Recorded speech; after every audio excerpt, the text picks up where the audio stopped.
So my first question to you is, this is kind of a crowded field for state Supreme Court candidates. How are you trying to distinguish yourself from the rest of the pack?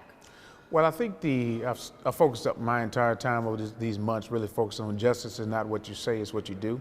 So really focusing on the work that I've done in the community, and more importantly, the work I've done as a judge to make our community safer, to make sure that more voices are included in our process, especially the judicial process, and make sure you can articulate exactly why the Supreme Court is important to everyday Wisconsinites, because a lot of times they don't always see the importance of these races and how it can impact their everyday lives. And what is your judicial philosophy? So quite honestly, I think the judicial philosophy is kind of like a bifocal approach. I think you have to have an understanding of an originalist understanding of the text. So when you're looking at, cases like Brown versus Board of Education, in which, Thurgood Marshall and the NAACP used the language of the 14th Amendment to talk about equal protection and due process of the law. But you also have to have the interpretation of a living document to see the Constitution as being able to be expanded to encompass all of the different rights that we sometimes need protections for in our general society. It's that balance of the two that I think encompasses my understanding of the Constitution and judicial philosophy. Now, right now, you are lagging behind your opponents in fundraising, as many are able to get up on TV or on the radio. Do you consider yourself an underdog in this race, and how are you working to overcome the advantage that your opponents have with money? Well, I think the idea is that money should not buy votes. And I think at the end of the day, what you should be able to do is you have to be on the ground talking to people. I spent time in Milwaukee. Just last night I was up in Appleton meeting with voters. And so you do a lot of groundwork, knocking on doors, meeting people face to face, because at the end of the day, it's heart to heart, right? People are not going to always make decisions on TV ads. They're going to make decisions on people that they felt will show up when nobody else will show up. And that's what I've been doing, places where none of these other candidates have been into. They haven't been into churches, they haven't been into barbershops, they haven't been into community meetings, eating food. I was there in Waukesha doing pancakes, and serving them, the families in Waukesha. Is that going to be a big base of mine? No, but it shows that I'm there. I'm choosing to be present and not using TV ads as a way to supplement my presence and my ability to show up to answer any questions that they have. And I think that is what differentiates me. I don't go just to Democratic places. I go to every part of our state, talking to everybody about the role of the Supreme Court.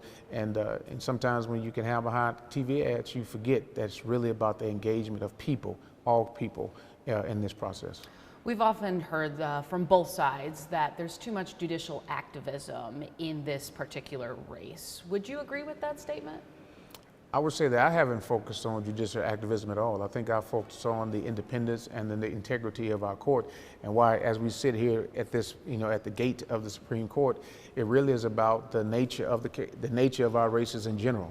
That the very fact that we call it liberal versus conservative is nothing but synonyms for Republican Democrats. The reality of why Supreme Court races are supposed to be nonpartisan is because you need the capacity to listen to both sides. The moment you label me a liberal, the conservatives stop listening. The moment you label somebody as conservative, the liberals stop listening.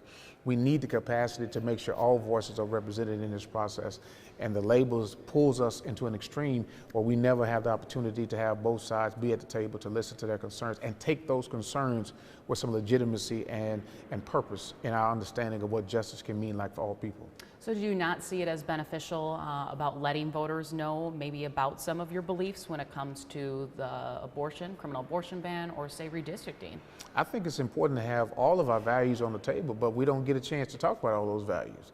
We talk about, reproductive choice, but there hasn't been any conversation in this race to talk about immigration, or what is your stance on criminal justice reform, or how are you going to make sure that juveniles are included in the process of transforming our state's message? How do we make sure our courts are actually being built to be fair and representative of our democracy and the people in our state?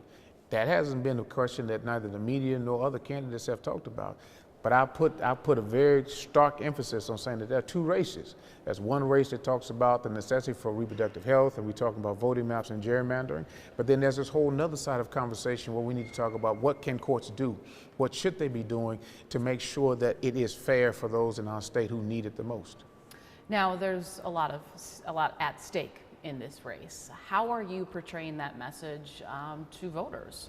I think every election is one that's at stake. So I've conveyed to a lot of voters who may be disconnected from this process that every decision that we have, every election matters, and sometimes courts matter because they touch lives in very different ways. But you know, the other night when I was getting ready to, you know, get some gas, and I'm sitting there at the grocery store and I'm getting ready to get some gas, and I see a mother there with 3 children, right?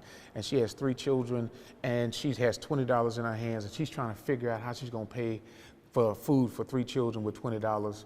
And then as she gets down there, she has $17.15, and then she goes to ring up some eggs, and it costs $8.99. The Supreme Court and the elections are not as a priority when mothers can't even feed their children and can't even buy eggs for their children. It is a reminder to me that when we think about these races, those of us who are in this space, it's important, but there's so many Wisconsinites that they can't even buy eggs for their babies. So that is why, I mean, we have to make sure we translate into a way that actually means something for people so that they can feel empowered to know that their voice and their vote matters the most. All right. Judge Mitchell, thanks so much for joining us. Thank you so much, Emily.